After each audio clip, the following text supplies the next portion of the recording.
नमस्कार दोस्तों, बिहार नमन पोर्टल के इस प्लेटफॉर्म पे मैं राकेश ठाकुर आप सबका हार्दिक स्वागत करता हूं। दोस्तों 66वीं बीपीएससी का प्रीलिम्स का रिजल्ट आ चुका है और इसमें कुल 8,997 8997 विद्यार्थियों ने सफलता हासिल की है प्रीलिम्स के एग्ज़ाम में और इनको बीपीएससी के द्वारा मुख्य परीक्षा के लिए आमंत्रित किया जाना है।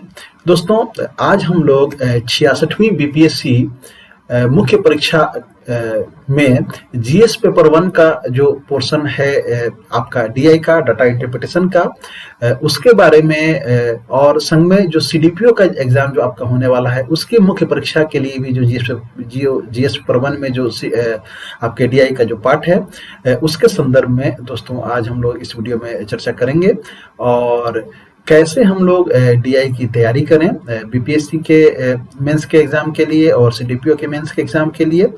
और बिहार नमन जीएस परिवार से यदि आप जुड़ते हैं तो यहाँ पे इस पोर्टल पे इस प्लेटफॉर्म पे आपको डीआई की तैयारी कैसे कराई जाएगी उसके संदर्भ में हम लोग आज चर्चा करेंगे। तो सबसे पहले दोस्तों हम लोग यह देखते हैं कि जो डीआई का जो पोर्शन है वो कहाँ पे है।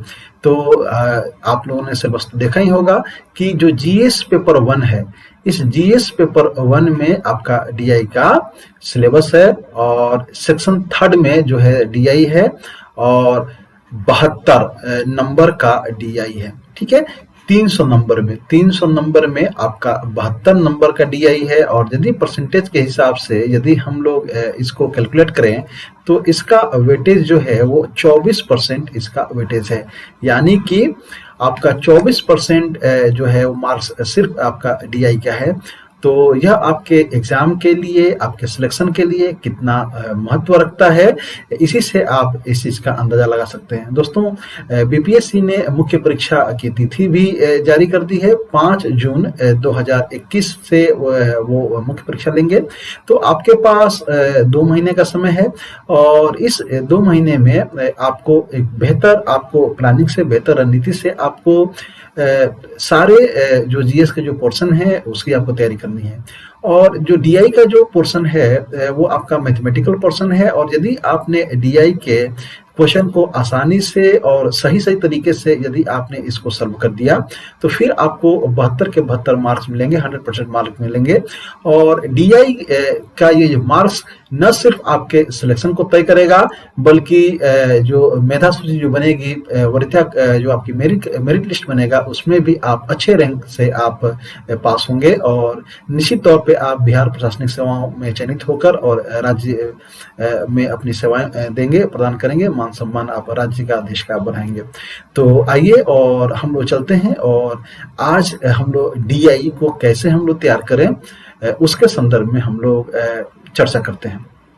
तो दोस्तों सबसे पहले हम लोग यह देखते हैं कि सांख्यिकी और डीआई इन दोनों में बेसिक डिफरेंस क्या है। दोस्तों आप जब 48वीं से 52वीं बीपीएससी तक का जब आप क्वेश्चन उठा के देखेंगे तो वहां पे बीपीएससी के द्वारा सांख्यिकी के प्रश्नों को पूछा गया है, जबकि 53वीं से 55वीं से लेकर 53-55 से लेकर और वर्तमान तक जो है वो डीआई डाटा इंटरप्रिटेशन के क्वेश्चन को पूछा गया है। ठीक है, तो इन दोनों में बेसिक डिफरेंस क्या है इसको दोस्तों सबसे पहले हम लोग समझते हैं। तो उसके लिए हमको सबसे पहले समझना यह होगा कि आखिर सांख्यिकी है क्या, स्टैटिस्टिक्स है क्या, सांख्यिकी है क्या। ठीक है, तो यदि हमको सांख्यिकी को परिभाषित करना होगा तो हम सांख्यिकी को कैसे परिभाषित करेंगे। तो सांख्यिकी को हम कहेंगे कि सांख्यिकी क्या है, सांख्यिकी आंकड़ों का क्या है, एकत्रीकरण है, आंकड़े डाटा। ठीक है, आंकड़ों का सांख्यिकी है वह आपका क्या है दोस्तों, तो सांख्यिकी आंकड़ों का एकत्रीकरण कलेक्शन। ठीक है, आंकड़ों का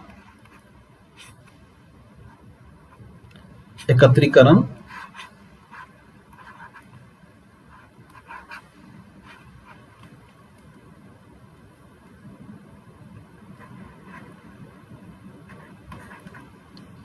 वर्गीकरण और विश्लेषण है, ठीक है, विश्लेषण है, ठीक है। जो आपका जो स्टिक्स है वो डाटा का क्या है, कलेक्शन है, उसका क्लासिफिकेशन है और उसका एनालिसिस है, ठीक है। डाटा क्या होता है दोस्तों, तो डाटा क्या है, किसी भी प्रकार के सूचनाओं का संग्रह है, ठीक है, collection of any kinds of information, किसी प्रकार के सूचनाओं के संग्रह को हम लोग डाटा कहते हैं, आंकड़ा कहते हैं, ठीक है। और आंकड़ा जो होता है, डाटा जो होता है वो आपके दो तरीके के होते हैं, आपका क्वालिटेटिव डाटा गुणात्मक आंकड़ा और मात्रात्मक आंकड़ा आपका क्वांटिटेटिव डाटा, ठीक है। और इनका जो एकत्रीकरण करते हैं, इसको जब हम इसको कलेक्ट करते हैं, इसको जो क्लासिफाइड करते हैं और जब इसका एनालिसिस करते हैं, तो यही सारी चीजें जो है वो सांख्यिकी का पार्ट है दोस्तों। जब हम आंकड़े को जब हम एकत्र करते हैं, उसका जब उसको क्लासिफाइड करते हैं, उसको जब रिप्रेजेंट करते हैं और देन जब उसका जब हम विश्लेषण करते हैं, तो जो आंकड़ों का दोस्तों जो विश्लेषण करते हैं, यही आपका पार्ट जो है वो आपके डीआई का पार्ट है, डाटा इंटरप्रिटेशन, ठीक है, आंकड़ों का विश्लेषण, ठीक है। तो 48वीं से 92वीं बीपीएससी तक बिहार पब्लिक सर्विस कमीशन के एग्जाम में ऑलरेडी बीपीएससी क्या करती थी, बीपीएससी 48 से 52 तक के एग्जाम में आपको डाटा को आपको प्रेजेंट करने के लिए पूछती थी कि आप डाटा को आप रिप्रेजेंट करें।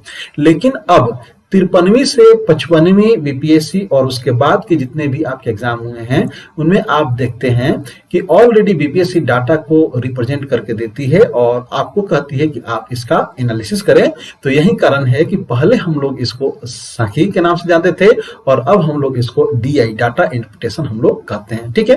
तो आपको यह समझ आया होगा कि सांख्यिकी और डीआई में मूलभूत अंतर क्या है और क्यों पहले हम लोग इसको स्टैटिस्टिक्स कहते थे और अब क्यों हम लोग इसको डीआई के नाम से जानते हैं, ठीक है। तो दोस्तों आपको जो आंकड़ों का जो विश्लेषण है, उसके पहले आपको यह जानना होगा कि आंकड़ों को प्रस्तुत कितने तरीके से किया जाता है, ठीक है। तो आंकड़ों को जब आप प्रस्तुत करना जब आप समझ जाएंगे, तो फिर आंकड़ों का आप विश्लेषण भी बेहतर तरीके से आप कर सकते हैं। तो आइए चलते हैं और देखते हैं कि कैसे हम आंकड़ों को प्रेजेंट करते हैं, ठीक है। तो आंकड़ों को प्रस्तुत करने का दोस्तों जो तरीका होता है, तो जो पहला जो तरीका है आंकड़ों को प्रस्तुत करने का, वो है आपका डिस्क्रिप्टिव प्रेजेंटेशन होता है। जैसे मान लीजिए कि आपने प्रीलिम्स का एग्जाम दिया था, ऑब्जेक्टिव टाइप क्वेश्चन थे, उसके मल्टीपल एमसीक्यू क्वेश्चन था और आपने प्रीलिम्स को क्वालिफाई कर लिया। अब आप जब मेंस का जब एग्जाम देने जाएंगे, तो वहां पे क्या होता है, आपको वहां पे लिखना होता है, ठीक है, डिस्क्रिप्टिव फॉर्म में लिखना होता है। तो जैसे समझ करो कि आप सुबह उठते हैं, आप न्यूज़पेपर पढ़ते हैं, तो वो क्या है, डिस्क्रिप्टिव फॉर्म में है, ठीक है, कि प्रधानमंत्री जी ने आज यहाँ का दौरा किया, या प्रधानमंत्री जी ने ये कहा, मुख्यमंत्री जी ने ये कहा, सड़क दुर्घटना में आज यहाँ पे किसी की जान गई, या यहाँ पे किसी नई चीज का उद्घाटन हुआ। ये क्या है, आपका एक डिस्क्रिप्टिव फॉर्म में है। या अगर मान लो कि आप अगर इतिहास पढ़ रहे हैं, आप अगर सिंधु घाटी सभ्यता पढ़ रहे हैं, तो सिंधु घाटी सभ्यता के बारे में आप पढ़ रहे हैं कि सिंधु घाटी सभ्यता एक पूर्ण विकसित स्वदेशी नगरीय सभ्यता थी, ठीक है। तो ये क्या है, ये आपके डिस्क्रिप्टिव फॉर्म में लिखा हुआ है, पाठ वर्णनात्मक लिखा हुआ है, ठीक है। तो अगर कोई ऐसा डाटा जो आपको एक कहानी के माध्यम से, एक लेख के माध्यम से, एक आलेख के माध्यम से उसको रिप्रेजेंट किया गया है, तो डिस्क्रिप्टिव फॉर्म में प्रेजेंट किया गया है, तो उसको हम लोग बोलते हैं वर्णनात्मक प्रस्तुतिकरण या पाठ विषयक प्रस्तुतिकरण, ठीक है। डाटा जो प्रेजेंट करने का, जो डाटा को प्रस्तुत करने का जो दूसरा जो तरीका होता है, वो होता है टेबुलेशन के फॉर्म में। जैसे दोस्तों आप मैट्रिक पास किए होंगे, आप इंटरमीडिएट पास किए होंगे और आप ग्रेजुएशन पास किए होंगे, आगे की भी आप पढ़ाई आप पास किए होंगे या आप कर रहे होंगे, तो आपको मार्क्स शीट मिलता है। जैसे आपका मैट्रिक का मार्क्स शीट आपको मिला होगा, तो उसमें ये लिखा होता है कि भाई आपने मैथमेटिक्स में इतना नंबर पाया, आप सोशल साइंस में इतना नंबर पाए हैं, साइंस में इतना नंबर पाए हैं, आप इंग्लिश में इतने नंबर पाए हैं। तो ये क्या है, यह आपके टेबल के माध्यम से उस मार्कशीट में यह बताया जाता है कि आप किस सब्जेक्ट में कितना आपने स्कोर किया है। दैट्स मीन कि आप किस सब्जेक्ट में कितना बेहतर आप जानते हो, सब्जेक्ट को कितना आप परसेंट बेहतर कर सकते हैं, ठीक है। तो टेबल के माध्यम से भी क्या किया गया है, डाटा को वहां पर रिप्रेजेंट किया गया है, आपके बारे में सूचनाएं वहां पे दी गई है आपके मार्कशीट में, ठीक है। और तीसरा जो आपको डाटा का जो रिप्रेजेंटेशन होता है, वो होता है आपका डायग्राम के माध्यम से, आरेख के माध्यम से, ठीक है। जैसे मान लीजिए कि आप क्रिकेट मैच देखते होंगे, तो क्रिकेट मैच देखते होंगे तो कई बार आप देखते होंगे ना कि जैसे देखिए कि भाई भारत की जो बल्लेबाजी है, बल्लेबाजी का जो वो ये रहा है उसके रन का गति, और अगर पाकिस्तान है तो पाकिस्तान का आपका ये रहा है। तो इससे आप क्या करते हैं कि ये मान लो कि अगर इंडिया का है आपका रन रेट का, ये पाकिस्तान का है, तो इससे आप यह अंदाज लगाते हैं कि हाँ भाई इंडिया का जो रन रेट है वो पाकिस्तान से हमेशा क्या रहा है, आगे रहा है। ठीक है, तो यह आपका डायग्राम के माध्यम से क्या हुआ, डाटा को प्रेजेंट करना हुआ। ठीक है, तो पहले बीपीएससी क्या करती थी कि डाटा को कैसे प्रस्तुत करना है, आपको डिस्क्रिप्टिव फॉर्म में कोई चीज दिया जाता था और उसको बोला जाता था कि या तो आप टेबल के माध्यम से इसको आप रिप्रेजेंट करें या आप डायग्राम के माध्यम से इसको रिप्रेजेंट करें। ठीक है, लेकिन अब बीपीएससी क्या करती है, बीपीएससी ऑलरेडी डाटा को रिप्रेजेंट करके आपको देती है, उसको प्रस्तुत करके देती है,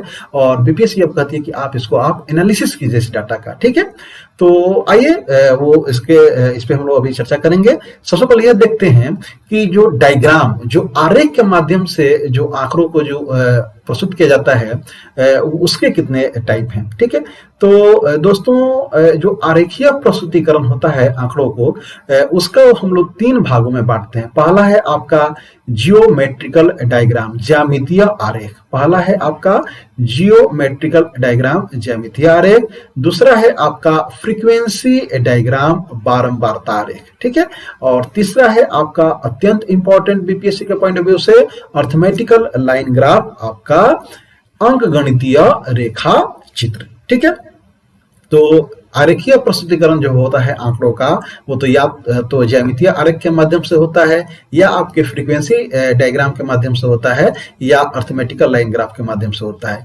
जियोमेट्रिकल डायग्राम के माध्यम से जो आंकड़ों को प्रस्तुत किया जाता है, उसको हम लोग कितने तरीके से, उसमें किन किन तरीकों को या किस किस चीजों को हम लोग शामिल करते हैं, तो उसमें हम लोग बार डायग्राम को शामिल करते हैं, दंड आलेख को, मल्टीपल बार डायग्राम को शामिल करते हैं, बहुदंड आलेख को, कंपोनेंट बार डायग्राम, या इसको हम लोग परसेंटेज सब डिवाइडेड बार डायग्राम इसको कहते हैं, घटक दंड आलेख या प्रतिशत उप विभाजित दंड आलेख कहते हैं। ठीक है, और इसके अलावा हम लोग पाई चार्ट को इसमें शामिल करते हैं। ठीक है, तो यह आपका ज्यामितीय जो हुआ आरेख हुआ, उसका प्रस्तुतिकरण हुआ, बार डायग्राम, मल्टीपल बार डायग्राम, कंपोनेंट बार डायग्राम और पाई चार्ट। जो फ्रीक्वेंसी डायग्राम है आपका बारंबारता आरेख, उसके अंतर्गत हम हिस्टोग्राम को शामिल करते हैं, आयत चित्र को, आपके फ्रीक्वेंसी पॉलीगॉन यानी कि बारंबारता बहुभुज को शामिल करते हैं, और फ्रीक्वेंसी कर्व यानी कि बारंबारता वक्र को शामिल करते हैं, और कम्युलेटिव फ्रीक्वेंसी कर्व या उजाई यानी कि संचयी बारंबारता वक्र या त्वरण को शामिल करते हैं, और लास्ट जो है वो आपका अर्थमेटिकल लाइन ग्राफ है, अंकगणितीय रेखा चित्र है। ठीक है, तो यदि ओवरऑल एक डायग्राम में अगर इसको अगर हमको प्रस्तुत करना हो, तो हम यह कह सकते हैं कि जो आंकड़ों का जो प्रस्तुतिकरण होता है, जो डाटा का जो प्रेजेंटेशन होता है, वो 3 प्रकार से होता है। आपका पाठ विषयक प्रस्तुतिकरण, पाठ विषयक प्रस्तुतिकरण, आपका सारणीबद्ध प्रस्तुतिकरण, और आपका आरेखीय प्रस्तुतिकरण।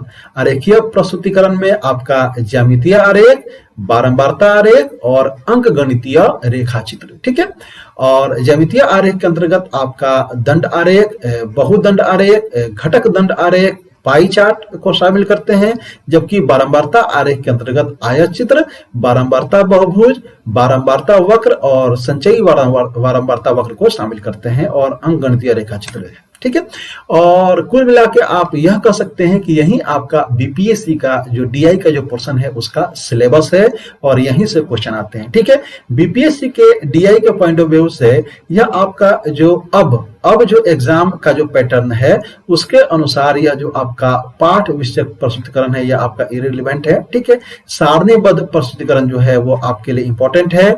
दंड आरेख, बहुदंड आरेख, घटक दंड आरेख, पाई चार्ट, ये आपके लिए इंपॉर्टेंट है। ठीक है, बारंबारता बहुभुज से प्रश्न नहीं पूछे जाते हैं, बारंबारता वक्र से प्रश्न नहीं पूछे जाते हैं, और संचयी बारंबारता वक्र से भी प्रश्न पूछे जाने की संभावना कम होती है, तो इसको भी आप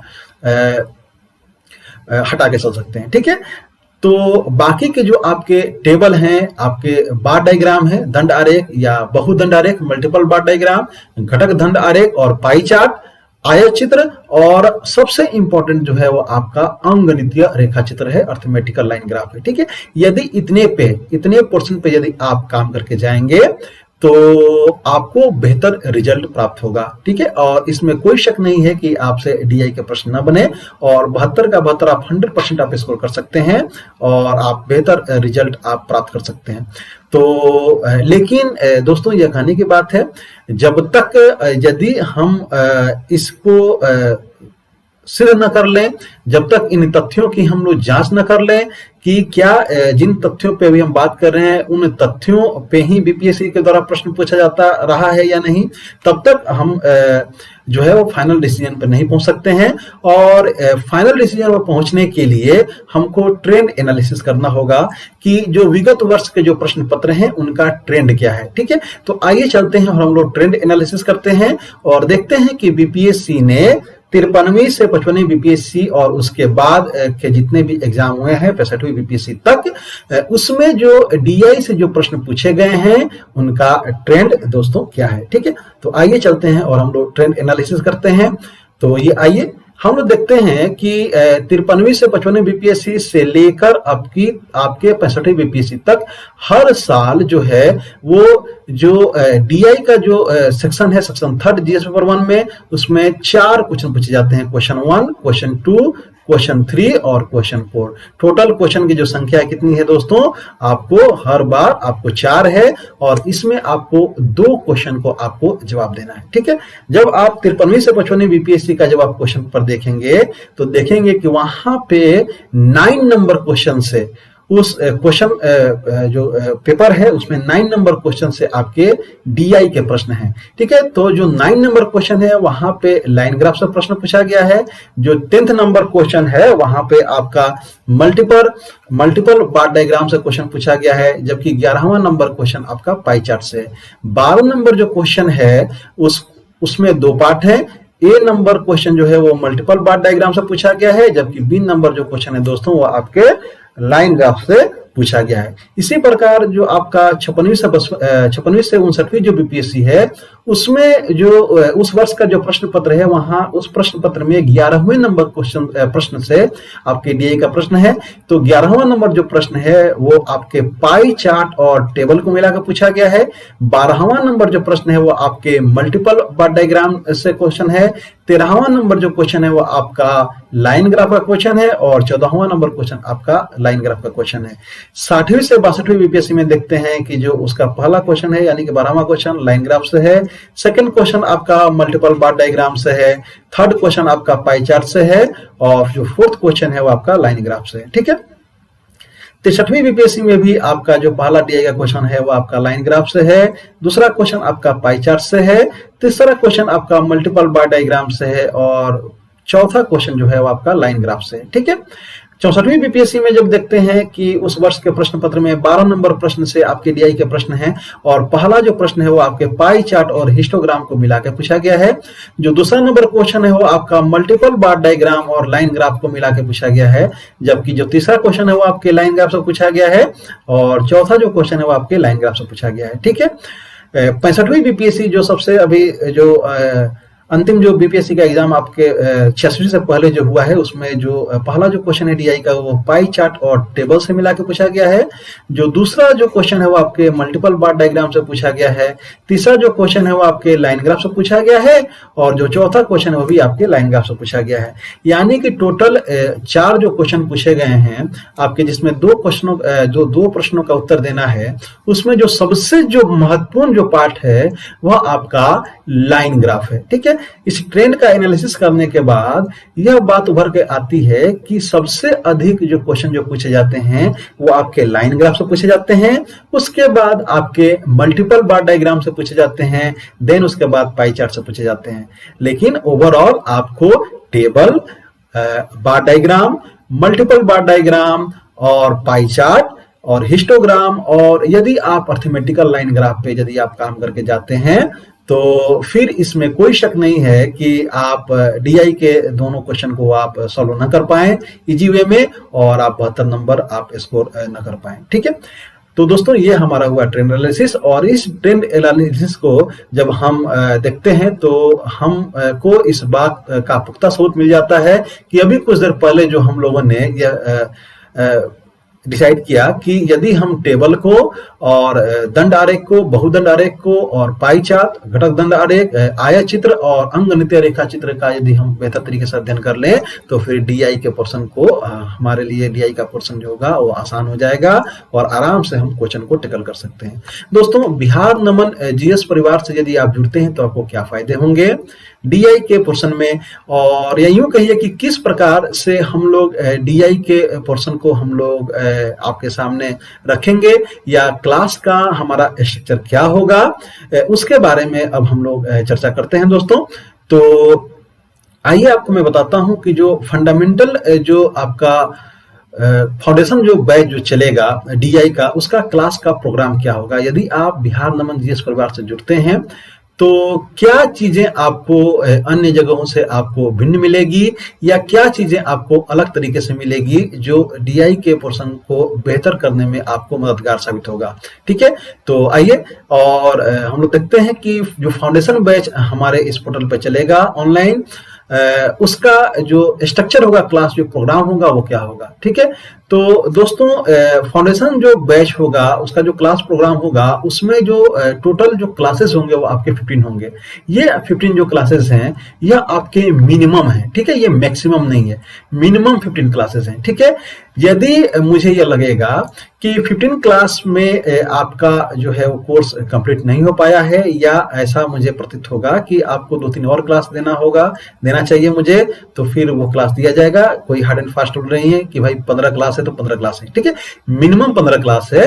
15 क्लास से अधिक हो सकता है, उससे कम नहीं हो सकता है। और हर क्लास का जो मिनिमम जो ड्यूरेशन होगा वो 2 घंटे का होगा। ठीक है, मिनिमम ड्यूरेशन यानी कि हर क्लास जो होगा वो मिनिमम आपका 2 घंटे का होगा, मैक्सिमम आपका 2.5 घंटा, 3 घंटा, 4 घंटा भी आपका हो सकता है। जब ऑफलाइन जब मेरी बैच जब चलती है यहाँ पे मुखर्जी नगर में, दिल्ली के मुखर्जी नगर में, तो पिन ड्रॉप साइलेंट होता है क्लास में और वो क्लास 2.5 घंटे, 3 घंटे, 4 घंटे, कितने घंटे चली ये डिपेंड करता है कि आप क्लास को कब तक आप एंजॉय कर रहे हैं। ठीक है, तो मिनिमम तो 2 घंटे आपकी चलेगी और मैक्सिमम जो है वो आपके ऊपर डिपेंड करेगा कि आप कितने क्लास को एंजॉय कर रहे हैं। ठीक है, और मिनिमम जो क्लासेस होंगे वो आपकी 15 तो होगी और मैक्सिमम जितना आपको या जितना मुझे लगेगा कि हाँ भाई हमको करना चाहिए तो 2 या 3 क्लास और हम लोग एक्स्ट्रा ले सकते हैं। ठीक है, लेकिन मिनिमम हम लोग 15 क्लास तो लेंगे। ठीक है, तो ये हमारा क्लास का रहा कि मिनिमम 15 क्लास और हर क्लास का जो ड्यूरेशन होगा वो मिनिमम 2 आवर्स का होगा। ठीक है, ये जो 15 क्लास जो दोस्तों होगा, इस 15 क्लास का जो इसका क्लासिफिकेशन है, इसको किस प्रकार से डिवाइड किया गया है उस पे हम लोग थोड़ा सा चर्चा कर लें। चूंकि यह फाउंडेशन बेस का क्लास प्रोग्राम होगा और फाउंडेशन बेस का मतलब है कि आपको 0% से आपको 100% पर आपको लेके जाया जाएगा। 0 लेवल से लेके आपको एक स्टेप, आपको एक सीढ़ी चढ़ते हुए आपको 100% पे लेके जाया जाएगा। क्योंकि कई बार क्या होता है कि बहुत सारे ऐसे बच्चे होंगे जिन्होंने प्रीलिम्स को क्वालिफाई किया होगा या जो बीपीएससी की तैयारी कर रहे हैं, उनका जो डीआई का जो पोर्शन होगा वो मौजूद होगा, उनको थोड़ा सा ब्रशअप की जरूरत होती है। लेकिन बहुत सारे ऐसे बच्चे होते हैं जिनको डीआई की एबीसीडी पता नहीं है या उनको डीआई का उनको एक डर बना रहता है, डीआई का एक फोबिया बना रहता है डीआई का। तो वैसे बच्चों के लिए फाउंडेशन बैच को लॉन्च किया गया है ताकि आपको 0 लेवल से लेके आपको 100 लेवल तक आपको लेके जाया जाए। ठीक है, तो यह आपका फाउंडेशन बैच आपको दोनों तरह के बच्चों के लिए, जिनको डीआई की पहले से थोड़ी बहुत समझ है और जिनको डीआई की बिल्कुल समझ नहीं है, उन दोनों के लिए दोस्तों समान रूप से लाभदायक होगा। ठीक है, तो इन 15 क्लास को हम लोग कैसे डिवाइड करेंगे, कैसे 15 क्लास को करेंगे, आइए उसके बारे में दोस्तों हम लोग जानते हैं। ठीक है, तो जो शुरुआत का जो 2 क्लास होगा, वो शुरुआत का 2 क्लास जो होगा दोस्तों वो होगा आपका बेसिक नॉलेज ऑफ स्टैटिस्टिक्स, सांख्यिकी की जो आधारभूत जो संकल्पनाएं हैं उसके बारे में हम लोग पहले समझेंगे। जैसे कि क्लास के वीडियो के शुरुआत में ही मैंने आपको कहा कि सांख्यिकी क्या है, तो आंकड़ों का एकत्रीकरण, वर्गीकरण और उसका विश्लेषण है। ठीक है, तो आंकड़ों को कैसे हम, डाटा को कैसे हम कलेक्ट करते हैं, कैसे उसको क्लासिफाइड करते हैं। ठीक है, तो प्राथमिक डाटा क्या होता है, प्राइमरी डाटा क्या होता है, सेकेंडरी डाटा क्या होता है, आपका इंक्लूसिव डाटा को क्लासिफाइड करने का इंक्लूसिव मेथड क्या है, एक्सक्लूसिव मेथड क्या है, इन सारे जो फंडामेंटल जो कंसेप्ट है स्टैटिस्टिक्स के, उनके बारे में दोस्तों हम लोग नॉलेज हम लोग गेन करेंगे। क्योंकि मेरा यह मानना है कि यदि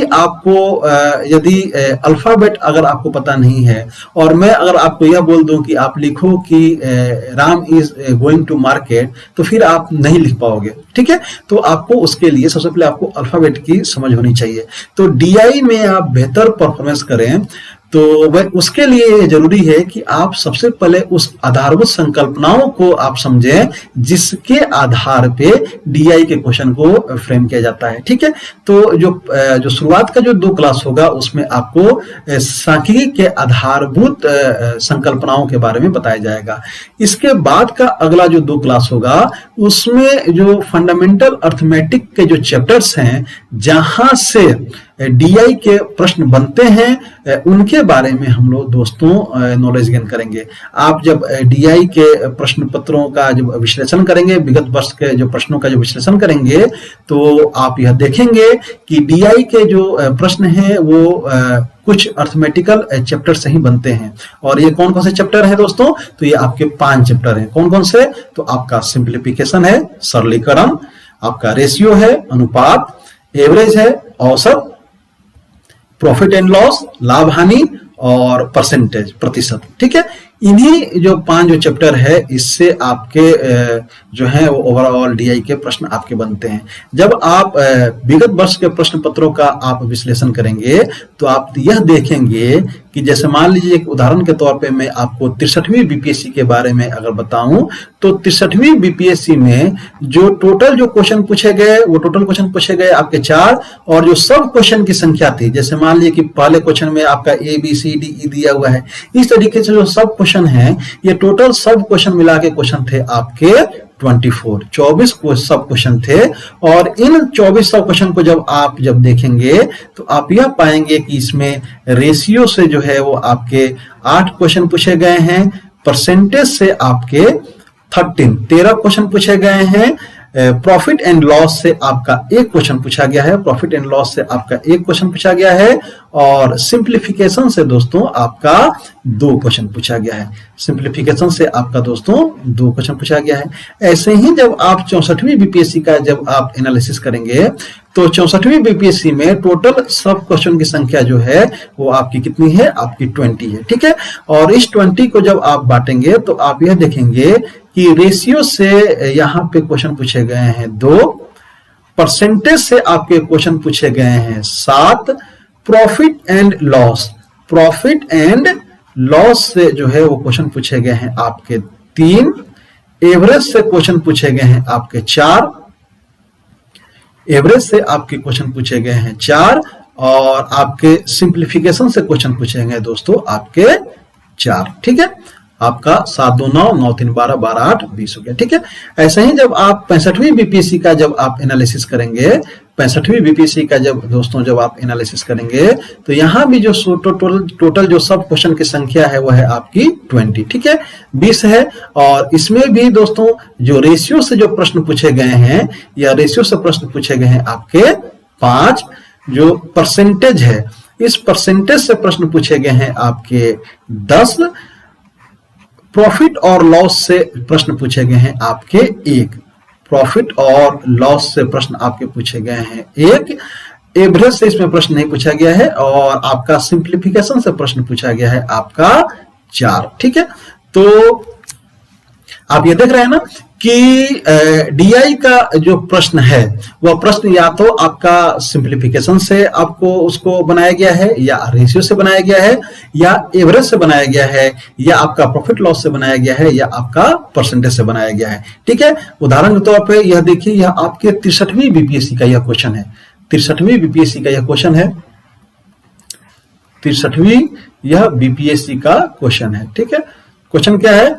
क्वेश्चन है कि महाराष्ट्र के एक शहर में यातायात का मुख्य साधन कार है। नीचे दिए गए लेखा चित्र, यानी कि अर्थमेटिकल लाइन ग्राफ, लेखा चित्र में जनसंख्या वृद्धि तथा कार प्रयोग करने की वृत्ति को अवधि 2011 से 2016 तक के लिए दर्शाया गया है। लेखा चित्र का अध्ययन कीजिए तथा उसके नीचे दिए गए प्रश्नों के उत्तर दीजिए। अब दोस्तों ये प्रश्न आपके दिए गए हैं, 6 प्रश्न दिए गए हैं। इन प्रश्नों को आप जब पढ़ेंगे तो देखिए क्या लिखा गया है यहाँ पे। पहला प्रश्न, 2014 में यदि कुल कारों का 30% प्रयोग महिलाओं ने किया तो प्रति महिला कितनी कारों का प्रयोग 2014 में हुआ। परसेंटेज का क्वेश्चन है, ठीक है। अवधि 2011 से 2016 के लिए कारों की संख्या में औसत वृद्धि ज्ञात कीजिए। कारों की संख्या में औसत वृद्धि ज्ञात कीजिए। तीसरा क्वेश्चन है, उस वर्ष को ज्ञात कीजिए जिस वर्ष पुरुषों एवं महिलाओं का अनुपात सबसे अधिक था, ठीक है। चौथा क्वेश्चन है, यदि 2012 में 60% कारें पुरुषों द्वारा उपयोग की गई तो 2012 में प्रयोग करने वाले पुरुषों और महिलाओं का प्रतिशत क्या है, ठीक है। अगला क्वेश्चन है, किस वर्ष में पुरुष जनसंख्या तथा शहर में कारों की संख्या का अनुपात न्यूनतम था। अनुपात न्यूनतम था। और 2011 से 2016 तक शहर में कारों की संख्या में कितने प्रतिशत की वृद्धि हुई, ठीक है। तो देख रहे हैं आप कि या तो प्रश्न जो है आपका सिंप्लीफिकेशन से पूछा जा रहा है, या प्रश्न आपका रेशियो से, या परसेंटेज से, या प्रॉफिट लॉस से, या एवरेज से आपका, या परसेंटेज से आपका प्रश्न जो है वो 5 जो चैप्टर्स हैं उनसे पूछा जा रहा है, ठीक है। तो जो पहला जो 2 क्लास होगा उसमें फंडामेंटल कंसेप्ट ऑफ स्टैटिस्टिक्स, जो सांख्यिकी के आधारभूत संकल्पनाएं हैं उसके बारे में हम लोग पढ़ेंगे। फिर उसके बाद का जो अगला जो 2 जो आपका जो क्लास होगा, इन दोनों क्लास में हम लोग क्या करेंगे, आपका जो अर्थमेटिक के जो 5 चैप्टर हैं, आपका simplification, ratio, average, profit loss और परसेंटेज, उनके वैसे प्रश्नों को जो डीआई में पूछे जाने की संभावना है, या उस टाइप का प्रश्न जो जिससे डीआई के प्रश्नों को फ्रेम किया जाता है, उनके बारे में हम लोग नॉलेज हम लोग गेन करेंगे ताकि डीआई के प्रश्नों को आसानी से हम लोग कर सकें, ठीक है। इसके बाद जो अगला जो 2 जो क्लास होगा वह क्लास होगा fundamental knowledge of DI and related topic या आपका चैप्टर्स। जैसे आपको मान लीजिए कि आपको मैंने टेबुलेशन बता दिया, बार डायग्राम बता दिया, मल्टीपल बार डायग्राम बता दिया, कंपोनेंट बार डायग्राम बता दिया, पाई चार्ट बता दिया, हिस्टोग्राम बता दिया, अर्थमेटिकल लाइन ग्राफ बता दिया। अब मैं क्या करूंगा कि इन 2 क्लासों में आपको इन सारे जो टॉपिक हैं उनसे मैं क्वेश्चन दूंगा डीआई के, और फिर मैं आपको बताऊंगा कि कैसे इन क्वेश्चन को हमको लिखना है बीपीएससी के पॉइंट ऑफ व्यू से, चाहे वो आपका सिविल का एग्जाम हो बीपीएससी में या आपका सीडीपीओ का एग्जाम हो, ठीक है। तो हमारे कितने क्लास हो गए, आपके क्लास हो गए 6। 2 आपके फंडामेंटल कंसेप्ट हो गया स्टैटिस्टिक्स का 2 क्लास, 2 क्लास आपका fundamental concept of arithmetical chapters का, और 2 क्लास आपका fundamental knowledge of DI and related topic का हो गया, ठीक है। बाकी का जो 9 जो क्लास बचेगा, 9 क्लास, उसमें हम लोग क्या करेंगे, प्रैक्टिस करेंगे, प्रैक्टिस सेशन। दोस्तों हम जो स्टूडेंट होते हैं उनकी यह जो आम हम लोग का ये समस्या है, सबकी समस्या है कि डीआई के प्रश्नों को हम लोग जानते हुए भी हम लोग हल नहीं कर पाते हैं। समय बहुत लग जाता है, और नतीजा ये होता है कि यदि हम हल करते हैं और अगर समय बहुत अधिक लगने लगा तो फिर हम लोग प्रेशर में आ जाते हैं, और या तो डीआई के प्रश्न भी गलत हो जाते हैं, या फिर दूसरे सेक्शन में इसका खामियाजा हमको चुकाना होता है, ठीक है। तो आपको डीआई के प्रश्नों को स्पीड विथ एक्यूरेसी के संग आपको हल करना होगा, और इसी के लिए जो अगला जो 9 जो क्लास होगा वो आपके प्रैक्टिस सेशन का होगा। और वो कैसे होगा, तो जैसे मान लीजिए कि आपका जो पहला क्लास हुआ, तो पहले जो इस 9 क्लास में जो पहला क्लास हुआ, तो हमने आपको पहला दिया सेट 1 दिया, ठीक है, सेट 1 दिया। इसमें आपका जो क्वेश्चन है, ठीक है, क्वेश्चन आपका 3 क्वेश्चन है, और जो आपका इसमें जो सब क्वेश्चन होगा, इस 3 क्वेश्चन में जो सब क्वेश्चन होंगे उनकी संख्या आपका मान लो कि इस क्वेश्चन आपका 6, यानी कि टोटल आपके पास कितने क्वेश्चन हो गए, टोटल क्वेश्चन हो गए आपके 18 क्वेश्चन हो गए, ठीक है, 18 क्वेश्चन हो गए। इस क्वेश्चन हमने आपको समय दिया 5 मिनट्स का, ठीक है, 5 मिनट जो है वो पर क्वेश्चन को आपको समय दिया, यानी कि 90 मिनट, ठीक है, 90 मिनट में आपको क्या करना है कि इस प्रैक्टिस सेट को आपको हल करना है, और देन 90 मिनट के बाद मैं आपको एक एक क्वेश्चन को डील करूंगा कि कैसे इस क्वेश्चन को हमको टैकल करना था, कैसे हमको इस क्वेश्चन को हमको डील करना था। ठीक है, इसी तरह आपका सेट आपको सेकंड आपको डे आपको सेट 2 दिया गया। ठीक है, सेट 2 दिया गया। ठीक है, सेट 2 में भी इसी तरीके से आपका 3 क्वेश्चन दिया गया, आपका सब क्वेश्चन 6 हुआ, टोटल आपका क्वेश्चन 18 क्वेश्चन हुआ। ठीक है, आपको 5 मिनट आपको पर क्वेश्चन को दिया गया, आपको 90 मिनट हुआ। ठीक है, इसी प्रकार आपका सेट 3, ठीक है, सेट 4, सेट 5, सेट 6 आगे हम लोग बढ़ाते जाएंगे। और दोस्तों जैसे जैसे हम लोग का सेट आगे बढ़ते जाएगा, हम लोग इस समय को क्या करेंगे, हम लोग इस समय को घटाते जाएंगे। ठीक है, हम लोग इस समय को घटाते जाएंगे। यहाँ पे आपके जो क्वेश्चन का जो टफनेस है, टफनेस आपका हम लोग बढ़ाते जाएंगे, और जो क्वेश्चन का जो आपके क्वेश्चन को बनाने का जो ड्यूरेशन है उसको घटाते जाएंगे। मेरा उद्देश्य यह है कि जो आपका जो 2 क्वेश्चन है, वो 2 क्वेश्चन आप हार्डली 30 से 40 मिनट के अंदर, आप 40 मिनट मैक्सिमम, आप 40 मिनट के अंदर आप क्या करें, आप दोनों क्वेश्चन को आप डील कर लें। ठीक है, 30 से मैक्सिमम 30 मेरा तो टारगेट हो ये होता है, या हमने 64 बीपीएससी या 62 बीपीएससी में या इससे पहले जो भी एग्जाम हुए, तो उसमें जो मैंने आप बच्चों को जो प्रैक्टिस कराया, तो उसमें मैंने देखा कि 30 से 35 मिनट, हार्डली 40 मिनट तक जाते जाते जो हैं बच्चे वो आपके दोनों क्वेश्चन को कर लेते हैं। ठीक है, जबकि जनरली आपको 1 घंटा से अधिक आपको लग जाता है। ठीक है, तो यदि आप 30 मिनट में यदि आप 2 क्वेश्चन को अगर यदि आप स्पीड विथ एक्यूरेसी के संग कर लेते हैं, तो आपके पास जो समय बचेगा, उस समय को आप दूसरे सेक्शन में आप खर्च करेंगे, और फिर आप बेहतर आंसर लिखेंगे, आप मॉडल आंसर लिखेंगे, और आप दूसरों से बहुत आपको सो आगे निकल जाएंगे, और फिर इसमें कोई शक नहीं है कि आपका बेहतर रिजल्ट आपको मिलेगा। ठीक है, तो हम लोग जैसे जैसे सेट हम लोग आगे बढ़ते जाएंगे, वैसे वैसे हम लोग क्या करेंगे, क्वेश्चन के टफनेस को हम लोग बढ़ाएंगे और टाइम को घटाएंगे, ताकि आप स्पीड मेंटेन करें एक्यूरेसी के संग। इस प्रकार से हम लोग का प्रैक्टिस, हम लोग का सेशन हम लोग का चलेगा। ठीक है, जैसे मान लीजिए कि सपोज कीजिए कि आपका प्रैक्टिस सेट 1 है। ठीक है, तो प्रैक्टिस सेट 1 में आपका जैसे हमने क्वेश्चन लिया, ठीक है, इस प्रैक्टिस सेट 1 को मैं आपको सिर्फ सैंपल दिखाने के लिए इसमें सिर्फ मैंने 2 क्वेश्चन को शामिल किया है। तो देखिए, जैसे मान लो कि पहला क्वेश्चन ये हमने अर्थमेटिकल लाइन ग्राफ से लिया। दोस्तों ये जो यहाँ पे 2005 ये 2 बार ये हो गया, ये जो है वो गलत है। ठीक है, ये मिसप्रिंट हो गया है, तो इसको आप हटा लेंगे। तो ये देखिए क्या क्वेश्चन क्या कर रहा है, क्वेश्चन कर रहा है कि नीचे दिए गए ग्राफ का अध्ययन कीजिए तथा उस पर आधारित प्रश्न का उत्तर दीजिए। किसी कंपनी का 6 वर्षों के आय तथा खर्च का ब्यौरा करोड़ रुपये में है। ठीक है, यह आपका दे दिया गया अर्थमेटिकल लाइन ग्राफ, यह आपका इनकम का है ऊपर वाला ग्राफ, और यह जो आपका स्टार बना हुआ है वो आपके एक्सपेंडिचर का है। ठीक है, अब प्रश्न पूछा गया कि किन 2 वर्षों का कुल खर्च 2005 की आय के बराबर था। वर्ष 2002 में वर्ष 2001 की तुलना में खर्च में कितने प्रतिशत की कमी आई। दिए गए वर्षों में से कुल कितने वर्ष का खर्च इन वर्षों के औसत खर्च से अधिक रहा। किस वर्ष में खर्च का आय की तुलना में प्रतिशत अधिकतम रहा। वर्ष 2005 में वर्ष 2004 की तुलना में आय में लगभग कितने प्रतिशत की वृद्धि हुई। दिए गए वर्षों में कुल औसत आय तथा कुल औसत खर्च का अनुपात क्या है और अंतर क्या है। ठीक है, ऐसे ही आपका दूसरा क्वेश्चन, यह देखिए, यह आपका पाई चार्ट और टेबल से मिला के ये क्वेश्चन है। नीचे दिए गए पाई चार्ट में 7 विद्यालयों के 4800 विद्यार्थियों की स्नातक कक्षाओं में प्रति सप्ताह दिखाई गई है। नीचे दी गई सारणी में इन विद्यार्थियों में से छात्र छात्राओं का अनुपात भी दिया गया है। इनका भली भांति अध्ययन करके नीचे दिए गए प्रश्नों का उत्तर दीजिए।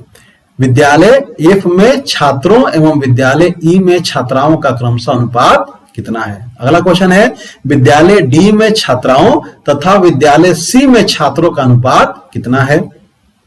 सभी विद्यालयों में से किन 2 विद्यालयों में छात्रों की संख्या समान है। और अगला क्वेश्चन है, विद्यालय B के कुल विद्यार्थियों की संख्या विद्यालय E के कुल विद्यार्थियों का कितना प्रतिशत है। ठीक है दोस्तों, तो ऐसे ही आपको सेट 1, सेट 2, सेट 3, सेट 4 ऐसे ही आपको दिया जाएगा। और जो क्वेश्चन की जो वैरायटी है वो आपको अलग अलग आपको वैरायटी दी जाएगी और उसके टफनेस को धीरे धीरे हम लोग बढ़ाएंगे और टाइम को हम लोग धीरे धीरे घटाएंगे ताकि आप में स्पीड आए एक्यूरेसी के संग। ठीक है, तो इस प्रकार से हम लोग प्रैक्टिस करेंगे और पूरा हम लोग कोर्स को हम लोग कंप्लीट करेंगे ताकि 15 क्लास के बाद जब हम लोग एग्जाम में जाएं तो टोटल जो क्वेश्चन हमारे रेंज में रहे। दोस्तों दिक्कत क्या है कि जैसे बीपीएससी, अगर मान लो कि बीपीएससी का अगर जैसे कि डीआई का क्वेश्चन अगर जैसे कि यहाँ पे है, इस लेवल पे है, तो हम लोग यहाँ से सोचते हैं, मोस्टली बच्चे यहाँ सोचते हैं, नतीजा ये होता है कि हमसे डीआई क्वेश्चन नहीं बनता। हमारा जो उद्देश्य है वो है कि हम लोग यहाँ तक हम लोग तैयारी करेंगे, बीपीएससी के जो रेंज है उस रेंज से हम लोग आगे तैयारी करेंगे ताकि बीपीएससी कितना भी अपने टफनेस, अपने क्वेश्चन का लेवल बढ़ाए, उसका टफनेस उसका बढ़ाए, वो हमारे रेंज में रहे और हम 72 का 72 नंबर हम 100% स्कोर वहां करें और बेहतर नंबर के संग हम बेहतर रैंक लाते हुए हम प्रशासनिक सेवाओं में चयनित हो। मेरा ये टारगेट है। तो इस प्रकार से हम लोग फाउंडेशन जो बैच है उसके कोर्स को करेंगे कि पहले 2 क्लास में हम लोग सांख्यिकी के आधारभूत समझ को विकसित करेंगे, उसके अगले 2 क्लास में हम लोग अंक गणितीय जो चैप्टर्स हैं जिनका सांख्यिकी में डीआई के क्वेश्चन में प्रयोग होता है उनका हम लोग कंसेप्ट क्लियर करेंगे। उसके बाद का जो क्लास है उस क्लास में हम लोग आपको जो डीआई के जो क्वेश्चन है उसको हम लोग उसका प्रैक्टिस करें, उसको हम लोग समझेंगे, उसको हम लोग जानेंगे और बाकी का जो क्लास है उसमें हम लोग प्रैक्टिस करेंगे और स्पीड बढ़ाएंगे अपनी एक्यूरेसी के संग। तो इस प्रकार से जो है हम लोगों ने फाउंडेशन बैच के कोर्स को डिजाइन किया है। तो दोस्तों उम्मीद है कि आपको आज के इस वीडियो से थोड़ी बहुत आपको इस बात का समझ आपको विकसित हुआ होगा कि 66वीं बीपीएससी के मेंस के लिए या सीडीपीओ के मेंस के लिए या आने वाले अपकमिंग जो बीपीएससी का एग्जाम है, यदि सिलेबस नहीं चेंज होता है तो डीआई की तैयारी आपको कैसे करनी है, किन किन पोर्शन पे आपको अधिक काम करना है और किन किन पोर्शन को आपको विशेष उस पर काम करना है। और यदि आप बिहार नमन जीएस परिवार से यदि आप जुड़ते हैं तो आपको किस प्रकार से डीआई के सेक्शन को आपको कवर कराया जाएगा, इसके बारे में आपको आज बताया गया इस वीडियो में और मैं उम्मीद करता हूं कि आपको थोड़ी बहुत जरूर समझ विकसित हुई होगी। इस वीडियो से थोड़ी बहुत तो लाभ आपको जरूर मिलेगा। और यदि आपको डीआई के क्लास के संदर्भ में यदि आपकी कोई शिकायत है या आपकी कोई सुझाव है तो उसका मैं तहे दिल से मैं स्वागत करूंगा, उसका हार्दिक स्वागत है। आप अपने शिकायतों को, अपने सुझावों को हम लोग तक पहुंचा सकते हैं। हम लोग का यह निरंतर प्रयास है कि हम लोग बेहतर से बेहतर काम करें ताकि आप बेहतर से बेहतर रिजल्ट दें। हम लोग का जो बिहार नमन जीएस परिवार का जो मुख्य जो उद्देश्य है वो उद्देश्य ये है कि आप अपने सपने को आप सुगमता पूर्वक उसको साकार कर लें और प्रशासनिक अधिकारी बन के और राज्य का और देश का नाम रोशन करें। तो यही बिहार नमन जीएस परिवार का उद्देश्य है और इसके लिए इस रास्ते में आपके सुझावों का, आपकी शिकायतों का हम लोग पूरे दिल से स्वागत करेंगे। तो यदि कोई सुझाव हो तो आप बिल्कुल हमको लिखें और हमको बताएं आप लोग। तो उम्मीद करता हूं कि आज का ये वीडियो आपको डीआई के पोर्शन को कैसे करना है उसके बारे में थोड़ी बहुत आपको समझ दिया होगा। और यदि आप बिहार नमन जीएस परिवार से जुड़ते हैं, बिहार नमन पोर्टल से आप जुड़ते हैं तो किस प्रकार से हम लोग डीआई के सेक्शन को कवर करेंगे इसके बारे में आपको समझने में आसानी मिली होगी। तो आज की वीडियो में इतना ही दोस्तों। तो चलिए हम लोग नेक्स्ट वीडियो में कुछ अलग चीजों को लेके, डीआई के कुछ अलग मुद्दों को लेके और क्लास को लेके हम लोग हाजिर होते हैं। तब तक के लिए आप सबका बहुत बहुत धन्यवाद। नमस्कार।